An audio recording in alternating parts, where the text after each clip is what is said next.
హుజరాబాద్ నియోజకవర్గానికి ఇన్ఛార్జ్గా ఉన్నారు. అంటే ఇప్పుడు కొత్త ఎమ్మెల్సీ ఎన్నికలు 20 తారీఖు జరగబోతూ ఉన్నాయి. ఎట్లా ఉంది పట్టభద్రుల ఎన్నికల్లో ఎవరు గెలుపొందే అవకాశం ఉంది? టీఆర్ఎస్ పార్టీకి అభ్యర్థి కనబడలేదు. ఉన్నది కాంగ్రెస్ బీజేపీ, ఇద్దరి మధ్యలో ఎట్లా ఉండబోతుంది? కరీంనగర్, ఆదిలాబాదు, నిజామాబాద్, మెదక్ ఉమ్మడి జిల్లాలకు సంబంధించినటువంటి పట్టభద్రుల ఎమ్మెల్సీ కానీ ఉపాధ్యాయ ఎమ్మెల్సీ కానీ ఈ రెండు కూడా ఆ రెండు నియోజకవర్గాల్లో ఉన్నటువంటి ఓటర్ల మానసిక స్థితి వాళ్ళ యొక్క నాడి పరిశీలిస్తే కనుక రెండింటికి రెండు కూడా ఇప్పుడు ఉపాధ్యాయ దానిలో మల్క కుమరయ్య గారు, గ్రాడ్యుయేట్స్ దానిలో అంజిరెడ్డి గారు శరవేగంగా దూసుకుపోతున్నారని చెప్పవచ్చు. మా కార్యకర్తలు, మాకున్నటువంటి పార్టీ యంత్రాంగం, ఎన్నికల పని విధానం, పని విభజన ఇవన్నీ చూసుకుంటే సంతృప్తికరమైనటువంటి పని జరుగుతుంది. ఓటర్ దగ్గరికి వెళ్ళినప్పుడు మా నాయకులకు ఓటర్ నుంచి వచ్చేటువంటి ప్రతిస్పందన పాజిటివ్ ప్రతిస్పందన వస్తుంది. అంజిరెడ్డి గారిని గెలిపించాలి, మల్క కుమరయ్య గారిని గెలిపించాలి అనేటువంటి సానుకూలమైనటువంటి స్పందన వస్తుంది. కాబట్టి 100% బీజేపీ అభ్యర్థులు ఈ రెండు టీచర్స్ మరియు గ్రాడ్యుయేట్స్ దానిలో గెలవబోతున్నారు, దానిలో సందేహమే లేదు. రెండవది మీరు అన్నట్టుగా టీఆర్ఎస్ క్యాండిడేటే పెట్టలేదు, లేకపోతే లోపాయికారిగా ఇంకేమైనా వాళ్ళ ప్రణాళిక ఉందో మనకు తెలియదు. కానీ ఆ టీఆర్ఎస్ ఓటర్లు ఇంకా వేరే ఇతర ప్రధాన ప్రతిపక్షానికి సంబంధించిన ఓటర్లు కూడా ఈ అంజిరెడ్డి గారికి, మల్క కుమరయ్య గారికి సపోర్ట్ చేసేటువంటి ఉద్దేశంలోనే ఉన్నారనేది స్పష్టంగా అర్థమవుతుంది. ఇక చాలా విషయాల్లో ఆయా అభ్యర్థులకు ఉన్నటువంటి పూర్వాపరాలు, వారి యొక్క నేపథ్యం, ఇవాళ అంజిరెడ్డి గారు కోవిడ్ నుంచి మొదలు పెడితే అంతకుముందు కూడా అనేక సందర్భాల్లో ప్రజాహిత సంక్షేమ కార్యక్రమాలు వారు ఏర్పాటు చేసిన ట్రస్ట్ ద్వారా అనేక సేవా కార్యక్రమాలు, స్వచ్ఛంద కార్యక్రమాలు నిర్వహిస్తున్నారు.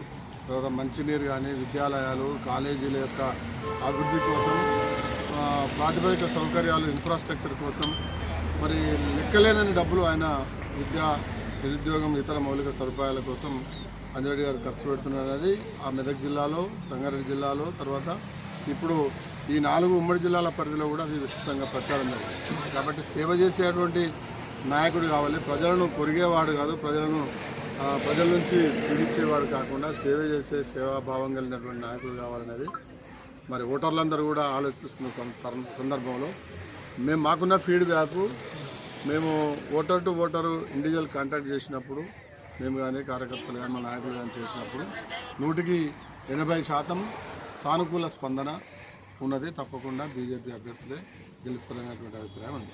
ఓకే, ఇప్పుడు టీచర్లకు, విద్యార్థులకు ఏమో హామీలు ఇచ్చి మీరు ఓట్లను కైవసం చేసుకోపోతారు?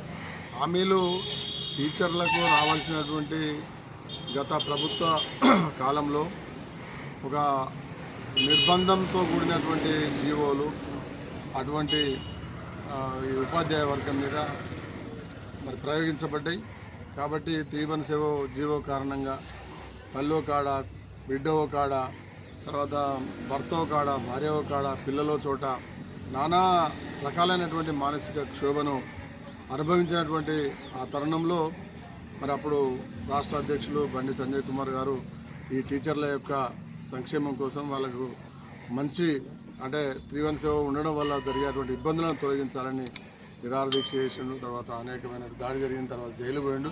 ఇదంతా మనకు తెలిసిందే. ఇదంతా కూడా విద్యార్థి లోకంలో, ఉపాధ్యాయ రంగంలో, ఉపాధ్యాయ లోకంలో ఇది స్పష్టంగా ఒక ముద్ర వేసుకున్నది. కాబట్టి ఒక తపస్సు కాకుండా అనేక ఉపాధ్యాయ సంఘాలు, అధ్యాపక సంఘాలు ఇవాళ మల్క కుమరయ్య గారు చేస్తుంది.